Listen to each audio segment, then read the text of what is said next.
Hey there guys, how's it going? So, I never got an opportunity to make a post-fight video for the Josh Taylor fight that took place last night.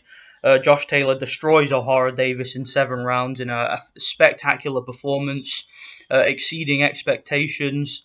Now, you guys might remember about a year ago, I made a video where I was talking about Josh Taylor perhaps being one of the top prospects in the UK. And the guy just keeps proving me right. He is definitely, in my opinion, the #1 prospect here in the UK. And going into the fight, I was worried for Josh Taylor because I felt that Ohara Davies was a very, very dangerous challenge and certainly not to be underestimated. I mean, Ohara Davies was a top prospect himself, promoted by Eddie Hearn. He was 15-0. He had shown very heavy hands in his career. He had had experience over 12 rounds that Josh Taylor hasn't had so far in his career. So I just felt it was a very, very dangerous test for Josh Taylor at this stage of his career, with only 9 professional fights. And I was expecting it to be a very difficult fight. But as I said before, Josh Taylor, he exceeded expectations. He absolutely took Ohara Davies to school, took him apart on the inside, beat him at his own game. Because going into the fight, Alex Arthur did a good job in the commentary team. And he was talking about how, if Josh Taylor stands toe-to-toe with this guy, it'll be dangerous. What Josh Taylor needs to do is be cautious and use his boxing skills because he's the better boxer. But what Josh Taylor did is he went into this fight with a point to prove, and he stood toe-to-toe with Ohara Davies. He took him apart on the inside. He was excellent with his body work. I mean, that left uppercut and that right hook to the body was absolutely devastating the whole fight. I mean, he got inside and he punked Ohara Davies. He took Ohara Davies to just took the guy to school, schooled him on the inside in the pocket. Ohara Davies couldn't do nothing. Josh Taylor would hit him to the body. Ohara Davies would try to land that counter left hook that he likes to throw, and he would completely miss. Josh Taylor would just slip under the shot and counter with his own right hook, and taking full advantage of the southpaw stance. I mean, he took away Ohara Davies' jab, even though Ohara Davies had considerably longer arms and was known for a very effective jab. He was just ineffective. And it got to the point, I think by about the 3rd or 4th round, Ohara Davies was down at the end of the 3rd round. He took a dive after getting hurt from a jab.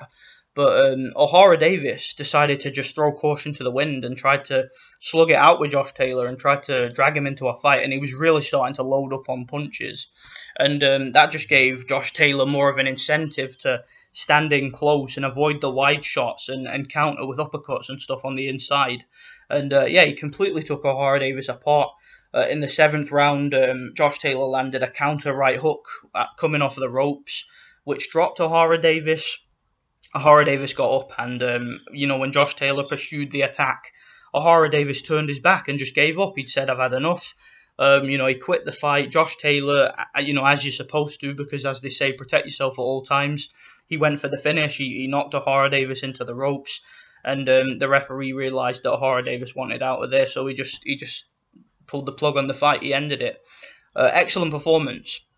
Fantastic performance by Josh Taylor. I think that he certainly is a future world champion. 140 is a division where you have people like Terence Crawford and Julius Ndongo. They're going to be fighting a unification soon. Obviously, Josh Taylor, after 10 fights, he isn't at that level just yet, but he's on his way. He's certainly on his way, and I think a win against another unbeaten prospect like Ohara Davies, was the logical next step for him. And after the fight, he jumped out of the ring and he challenged Ricky Burns. He said to Ricky Burns to his face, "I want you next." And I like that. That shows that the confidence that Josh Taylor has, that he's willing to take on a former world champion in his backyard so soon, because obviously both guys are from Scotland, but the fight would likely be in Glasgow. And, it will be obviously a big step up in class. I mean, Ricky Burns has fought at a much higher level than Josh Taylor has. I mean, Ricky Burns is a 3-time world champion, so obviously it would be a big step up in class. But Josh Taylor has that kind of talent, natural talent that is, and he also has the kind of confidence where, he's not intimidated by a more experienced opponent. I mean, it was kind of like when he went in the ring with Dave Ryan. I mean, Dave Ryan had boxed at a much higher level than Josh Taylor at that point and had so much more experience, but Taylor wasn't bothered. He wasn't intimidated by the experience.